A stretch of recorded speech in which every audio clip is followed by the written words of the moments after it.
नमः शिवाय। शिव पुराण श्री रुद्र संहिता पंचम युद्ध खंड 42वां अध्याय हिरण्याक्ष वध। नारद जी बोले, हे ब्राह्मण, आप मुझे भगवान शिव की उन उत्तम लीलाओं के विषय में बताइए जिनकी ये लीलाएं बड़ी सुखदायिनी हैं। ब्रह्मा जी बोले, जलंधर के संहार के बारे में जानकर देवी सत्यवती के पुत्र व्यास जी सनत कुमार जी से यही बातें पूछने लगे। तब उनकी उत्सुकता देखकर सनत कुमार जी बोले, हे व्यास जी, अब मैं तुम्हें अंधकासुर नामक दैत्य के शिवगढ़ बन उनकी भक्ति में लीन रहने की कथा सुनाता हूँ। एक समय की बात है, देवाधिदेव भगवान शिव अपनी प्राण वल्लभा देवी पार्वती और अपने प्रिय गणों के साथ कैलाश पर्वत से काशी जा रहे थे। उनका विचार कुछ समय काशी में व्यतीत करने का था, इसीलिए उन्होंने अपने वीर गढ़ भैरव को काशी का रक्षक बना दिया और स्वयं सबके साथ सुख पूर्वक निवास करने लगे। एक बार भगवान शिव पार्वती के साथ आनंद पूर्वक विहार करते हुए मंदराचल नामक पर्वत पर गए। एक दिन शिव पार्वती बैठे आपस में वार्तालाप और मनोविनोद कर रहे थे। तभी देवी पार्वती ने अपने हाथों से भगवान शिव के नेत्र कुछ पल के लिए बंद कर दिए। भगवान शिव के नेत्र बंद होते ही चारों ओर भयानक अंधकार छा गया।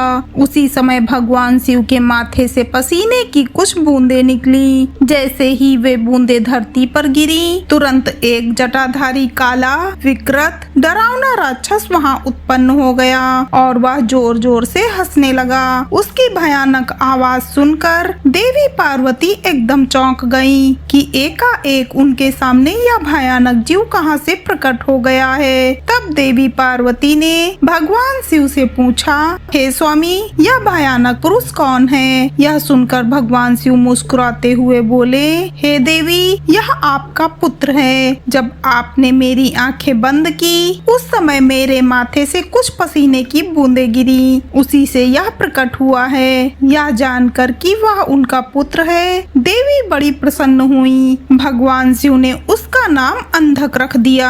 उसी समय हिरण्येत्र नाम का एक राक्षस पुत्र प्राप्ति की कामना मन में लेकर वन में घोर तपस्या कर रहा था। उसकी तपस्या से प्रसन्न होकर भगवान शिव उसे वरदान देने के लिए गए। उसने भगवान शिव से एक बलवान और वीर पुत्र की प्राप्ति की इच्छा प्रकट की। भगवान शिव ने कहा, हे हिरण्येत्र, मेरा पुत्र अंधक बड़ा ही वीर और बलवान है। तुम चाहो तो मैं उसे तुम्हें सौंप सकता हूँ। भगवान शिव के पुत्र को अपना पुत्र बनाने के लिए वह राक्षस व्यग्र हो उठा। उस पुत्र को प्राप्त कर हिरण्येत्र बहुत प्रसन्न हुआ और उसे गले से लगा लिया।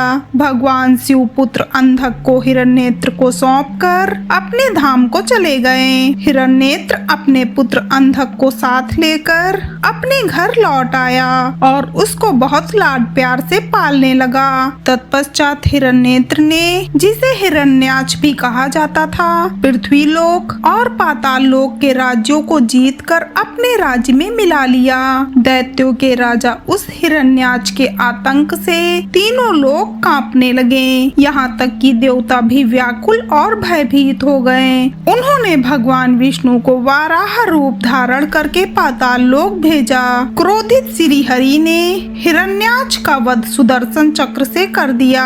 तत्पश्चात अंधक का राज्याभिषेक करवाया। सभी देवता भय मुक्त होकर बड़े प्रसन्न हुए और भगवान विष्णु की जय जयकार करने लगे। भगवान श्री हरि विष्णु आशीर्वाद देकर अपने बैकुंठ धाम को चले गए। अपने भाई हिरण्याक्ष के वध का समाचार पाकर उसका भाई हिरण्यकश्यप क्रोधित हो उठा और उसने भगवान विष्णु से बैर बांध लिया। हर हर महादेव।